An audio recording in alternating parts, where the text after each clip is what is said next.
Si aujourd'hui il y a des clivages dans notre pays, ce sont ces façons de faire. Nous n'en voulons plus. Et je voudrais que les esprits se calment, que la sérénité revienne dans cette assemblée.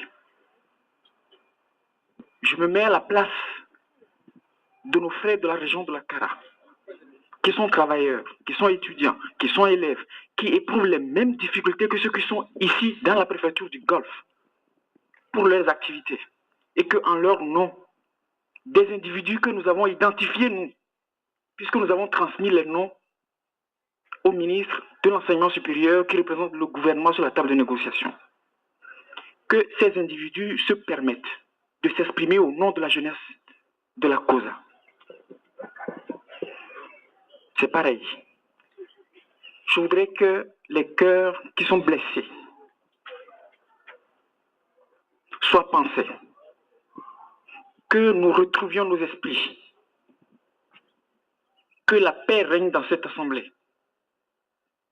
Je comprends, comme je l'ai dit tout à l'heure, la tristesse que nos frères de cette région éprouvent. Mais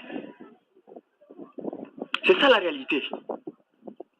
Il faut que nous puissions nous resserrer les coudes. Ce sont justement ces événements-là qui doivent créer l'élan unitaire pour que nous puissions dire que, comme l'a dit notre camarade, nos frères qui sont de cette région ont besoin d'avoir la même information que nous à Lomé ici. Donc, je vous prie de faire en sorte que nous puissions conduire dans la sérénité. Nous puissions continuer par échanger pour voir quelle va être la suite demain.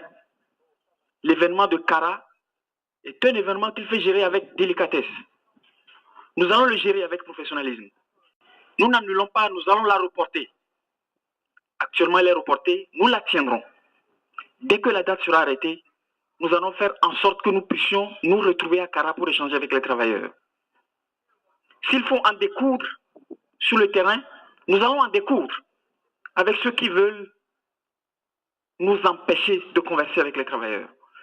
Les énergies, les forces, les économies que nous avons, gardons-les, maintenons-les dans la poche, sortons-les au bon moment.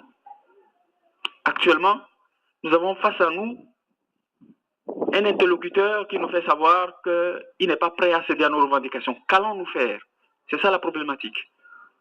Qu'allons-nous faire? Avec quels moyens et dans quel délai? C'est la question à laquelle nous devons répondre avec beaucoup de lucidité. Et alors nous allons nous séparer dans la paix et prier pour la paix dans notre pays. C'est ce que je voulais dire. Merci.